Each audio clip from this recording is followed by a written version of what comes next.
રાષ્ટ્રીય માર્ગ સલામતી અંતર્ગત દાહોદ આરટીઓ કચેરી ખાતે જિલ્લા કલેક્ટરની ઉપસ્થિતિમાં જનજાગૃતિ તેમજ રોડ ચેકિંગ જેવા વિવિધ કાર્યક્રમોનું આયોજન. રાષ્ટ્રીય માર્ગ સલામતી માસ 2025ની સમગ્ર ભારત દેશમાં ઉજવણી થઈ રહી છે, જેમાં તારીખ 1/1/2025થી 31/1/2025 સુધી જિલ્લા માર્ગ સલામતી સમિતિના સંકલનમાં રહી દાહોદ સહાયક પ્રાદેશિક વાહન વ્યવહારની કચેરી દાહોદ જિલ્લામાં વિવિધ સ્થળોએ કચેરીઓમાં જાહેર જગ્યાઓમાં રસ્તાઓ પર માર્ગ સલામતી સંબંધી જનજાગૃતિ તેમજ રોડ ચેકિંગ વિવિધ કાર્યક્રમોની ઉજવણી કરશે. જે સંદર્ભે તારીખ 3/1/2025ના રોજ એઆરટી કચેરી દાહોદ ખાતે જિલ્લા માર્ગ સલામતી સમિતિના અધ્યક્ષ શ્રી દાહોદ જિલ્લા કલેક્ટરની હાજરીમાં કાર્યક્રમની શરૂઆત કરવામાં આવી હતી. આ કાર્યક્રમમાં વિવિધ શોરૂમના માલિકો તરફથી તેમના સ્ટાફના માણસો, ટ્રાફિક પીએસઆઈ તથા ટ્રાફિક પોલીસ જવાનોએ આરટી કચેરીના ઇન્સ્પેક્ટરો તથા સ્ટાફના માણસો દ્વારા એક બાઇક રેલીનું આયોજન રાષ્ટ્રીય માર્ગ સલામતી અંતર્ગત જનજાગૃતિ ફેલાવવા દાહોદ શહેરના વિવિધ વિસ્તારોમાં આ બાઇક રેલી દ્વારા કરવામાં આવ્યું હતું. બ્યુરો ચીફ યોગેશભાઈ દરજી, દાહોદ, ટીવી 18 ન્યૂઝ. આજ રોજ રોડ સેફ્ટી મંથ 2025નું ઉદ્ઘાટન આરટીઓ કચેરી ખાતેથી કરવામાં આવ્યું. એમાં મુખ્ય મહેમાન માનનીય જિલ્લા કલેક્ટર સાહેબ, આરએનબી સ્ટેટના executive engineer but civil surgeon સાહેબ, ટ્રાફિક ડીવાયએસપી સાહેબ રાઠોડ સાહેબ અને ટ્રાફિકના બ્રિગેડિયર મિત્રો અને ડીલરના પ્રતિનિધિઓ અને અરજદારો ઉપસ્થિત રહ્યા હતા.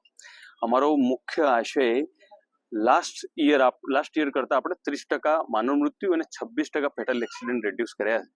અમે જિલ્લા રોડ સેફ્ટી કમિટી દાહોદે જ્યાં અધ્યક્ષ માનનીય જિલ્લા કલેક્ટર સાહેબ હોય છે, હું એસપી સાહેબ ને આરએનબી ને એનએચઆઈ જે છે એ સભ્ય હોય છે. અમે ડિસેમ્બર 2024માં જિલ્લાને 0 ફેટલ ઝોન બનાવવાનો નિશ્ચય કરેલો હતો.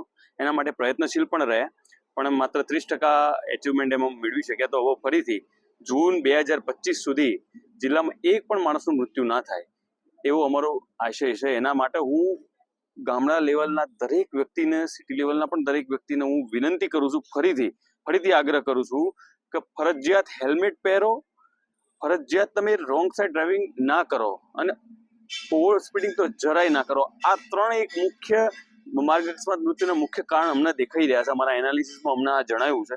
તો આ 3 ફેક્ટર ઉપર દરેકને હું વિનંતી કરું છું, દાહોદના દરેક નાગરિકને, કે આપણે 0 ફેટલ ઝોનનો જે કોન્સેપ્ટ છે, જે આખા દેશમાં એક યુનિક કોન્સેપ્ટ લઈને આપણે દાહોદ જિલ્લો આગળ વધી રહ્યો છે, તો એમાં તમે પણ સહભાગી થાઓ. એક પણ કુટુંબનો એક પણ વ્યક્તિ મૃત્યુ પામે એટલે ઘણી ગંભીર પરિસ્થિતિ એના ફેમિલી સાથે થતી હોય છે. તો આપણે એને અટકાવી શકીએ. તો હું ફરીથી તમને વિનંતી કરું છું કે મેં આગળ જે વાત કીધી કે હેલ્મેટ, દ્વિચક્રી વાહનો વાળા ફરજિયાત હેલ્મેટ પહેરો, ઓવર સ્પીડિંગમાં વાહન બિલકુલ ના ચલાવો અને સાથે રોંગ સાઈડ ડ્રાઇવિંગ અને કે ડેન્જરસ ડ્રાઇવિંગ એ બિલકુલ એને ટાળી દો. અમે કોન્સ્ટન્ટ ડ્રાઈવ કરીશું, એન્ફોર્સમેન્ટ ડ્રાઈવ ચલાવીશું આ બાબતે, અને માનનીય જિલ્લા પોલીસ અધિક્ષક સાહેબનો પણ આ બાબતે આગ્રહ રહ્યો છે કે હવેથી ડ્રાઈવમાં જઈશું એટલે ટોઈંગ વ્હીકલ સાથે પણ લઈ જઈશું. જે ડિટેન કરવાના વાહનો છે સાથે જ અમે એ જ દિવસે એ જ ટાઈમે ડિટેન કરી દઈશું.